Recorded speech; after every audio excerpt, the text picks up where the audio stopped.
اسلام یہی درس دیتا ہے، بلکہ قرآن پاک نے بڑے واضح انداز میں ارشاد فرمایا ہے لا اکراہ فی الدین، کہ دین کے اندر، اسلام کے اندر جبر نہیں ہے۔ ابھی اس کے دو معنی ہیں۔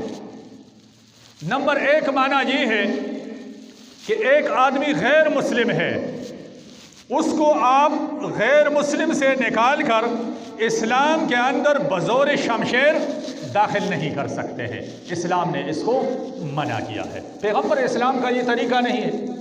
کہ آپ تلوار اٹھا کے کفر کے ملت میں جائیں اور اعلان کرے کہ جو اسلام قبول نہیں کرے گا میں اس کو قتل کروں گا۔ یہ غلط ہے، یہ اسلام کی تعلیم نہیں ہے۔ اور ایک معنی اس آیات کا یہ ہے، بعض لوگ نادانی میں اس کا یہ معنی لیتے ہیں کہ اگر مسلمان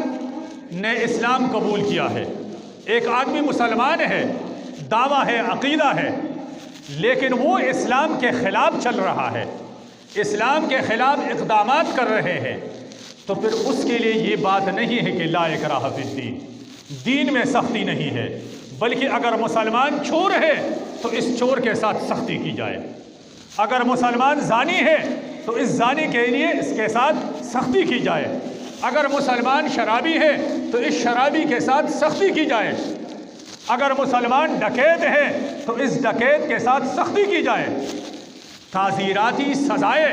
اسلام نے مقرر کی ہے۔ مثال، ایک غیر مسلم شراب پیتا ہے، مسلمانوں کے ملک کے اندر بھی رہ رہا ہے، اس کے اوپر وہ سزا نہیں ہے جو ایک مسلمان شرابی کے لیے اللہ نے مقرر کیا ہے۔ اسی طریقے سے ایک غیر مسلم زنا کر رہا ہے، اس کا اپنا مذہب ہے، لیکن جب مسلمان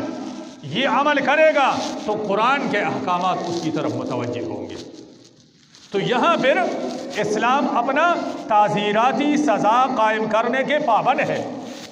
اگر اسلامی حکمران ہے۔ تو اس میں اسلام ہمیں یہ دعوت دیتا ہے کہ آپ غیر مسلموں کے ساتھ اسلام کے دخول کے لیے ان کو اللہ کے قدرت کے نظارے بتائیں، ان کو اللہ تبارک و تعالیٰ کی وحدانیت بیان کرے۔ آپ دیکھیں قرآن جتنا بھی، جہاں کہاں بھی قرآن اللہ سکھاتا ہے، اللہ دکھاتا ہے، تو قرآن پاک یہ نہیں کہتا کہ اللہ کہتا ہے کہ مجھے مانو، بلکہ قرآن کہتا ہے اللہ خلق السماوات والارض، اللہ ایسا ذات ہے جس نے آسمان پیدا کیا ہے، جس نے زمین پیدا کیا ہے، وَأَنزَلَ مِنَ السَّمَاءِ مَاءً، اور آسمان سے پانی برساتا ہے۔ پھر بھی نہیں کہتا کہ اللہ کو مانو، بلکہ آپ کو سمجھا رہا ہے کہ جس اللہ کی میں بات کر رہا ہوں وہ آسمان کا بھی مالک ہے، وہ زمین کا بھی مالک ہے، وہ پانی کا بھی مالک ہے، وہ سورج کا بھی مالک ہے، وہ چاند ستاروں کا بھی مالک ہے۔ آپ ایک غلط عقیدے والے غیر مسلم کو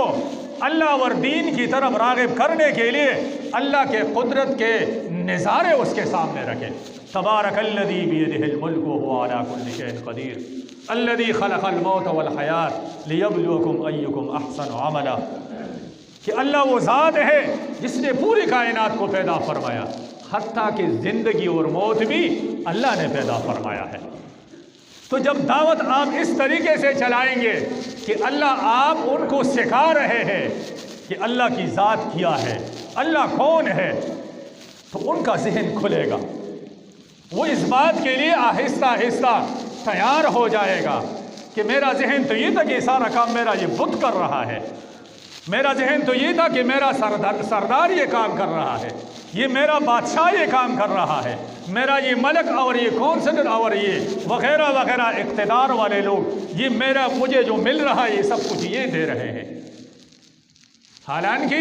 اللہ تبارک و تعالیٰ نے انسان کو سمجھایا ہے کہ جو کچھ تمہارے پاس ہے یا تمہیں مل رہا ہے یہ پروردگار کی طرف سے ہے۔ تو یہ اسلام کی دعوت کا انداز ہے کہ لا اکراہ فی الدین، دین کے اندر سختی اس نہج سے نہیں ہے کہ غیر مسلم کو دعوت دیتے وقت آپ نے اس کو صرف اللہ کے صفات بیان کرنے ہیں،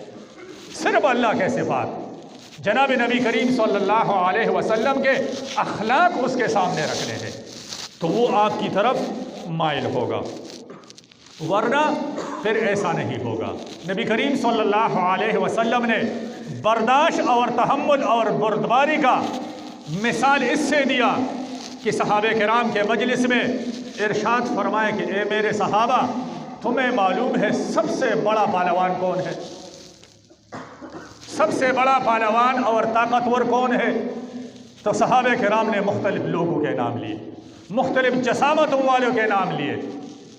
آپ صلی اللہ علیہ وسلم نے سب کو جواب دیا کہ آپ کے سب کے جواب غلط ہے۔ تو سب صحابہ نے فرمایا کہ حضور آپ بتا دیجئے کہ بڑا پہلوان کون ہے؟ تو آپ صلی اللہ علیہ وسلم نے فرمایا کہ سب سے بڑا پہلوان وہ ہے کہ غصے کے دوران، ناقابل برداشت حالات کے دوران